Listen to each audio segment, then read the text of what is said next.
So in this video, I want to talk about language, and I want to point out the illusions of language. It's not what it appears to be, and it's not there for the reasons we think it is. But I also want to show you we may not need it in the way that we think we do. So when we ask people, why do you think language exists?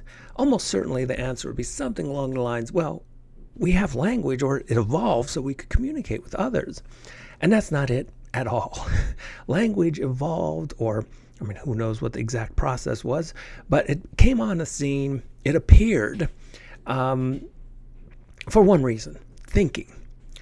Language allows you to think. And you could point out some exceptions. I get it. There's pictorial thoughts.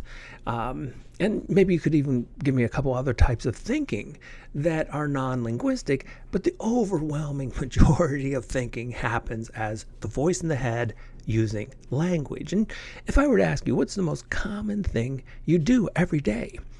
And you might come up, ponder this and that, but it's really thinking. And it's thinking using the voice in the head, which is to say the most common activity most of us have, modern humans, is talking to ourselves. Do you talk more to yourself, or do you talk more to others? Chances are the overwhelming, most popular habit of all modern humans is talking to ourselves. Now, I want to point out some illusions with this. And the first is that it appears to be auditory. It's like music. But that almost certainly is an illusion, because you could bury one of the most sensitive microphones in the world in the language areas of the brain, and it's going to be dead silent. There's not going to be any noise at all, certainly not voice-like or word-like. And so this voice in the head that we hear that allows us to think isn't at all what it appears to be. It sounds like it's our voice, but it isn't. And I've talked about all kinds of other things about the voice in the head, but I just want to stick with the language stuff now. But there's another illusion with the voice in the head, and that's with content.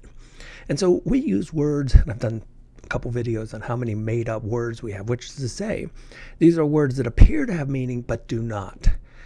We could say, oh, I certainly know that, or let's get serious. And we talked about ownership, and there's all kinds of words that we use every day. In fact, we could engage in entire conversations, even with ourselves, with words that appear to have meaning but simply do not.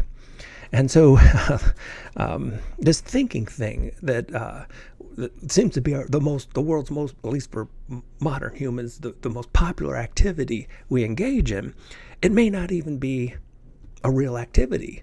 The whole thing may be based on illusion. And so when we get to the voice in the head, one of the strange things is you say, well, in fact, one of the main ways people teach to distance themselves from the voice in the head is to become the observer of the voice in the head.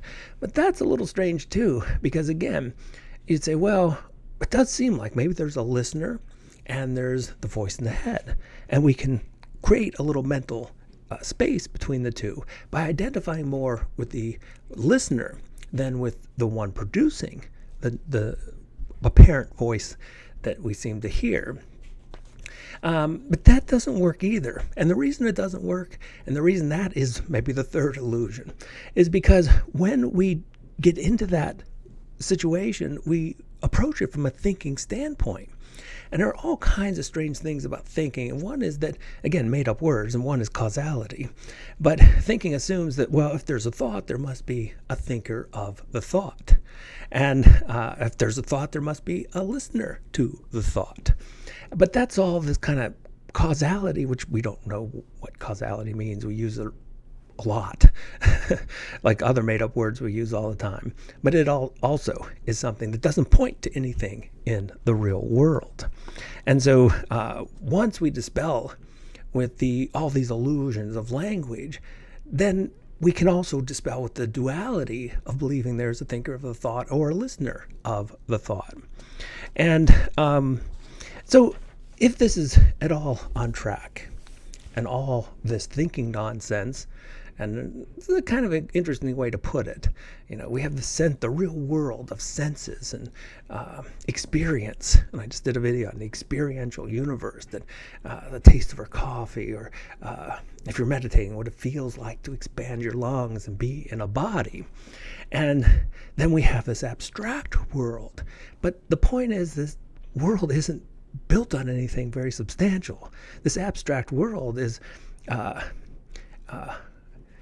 it appears to be something that it isn't, which is to say, it appears to be real, but it's an illusion. And then if you have watched this far, you might question, well, how is it that we communicate? If language isn't how we communicate, then how do we?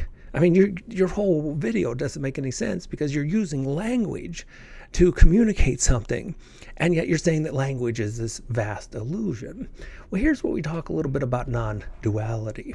Because if there's any connection with all of us, if there's one consciousness experiencing this illusion of separation, well, that would certainly explain how we communicate. We communicate because there's no separation. There's no one to communicate with. We know the whole story before it even begins.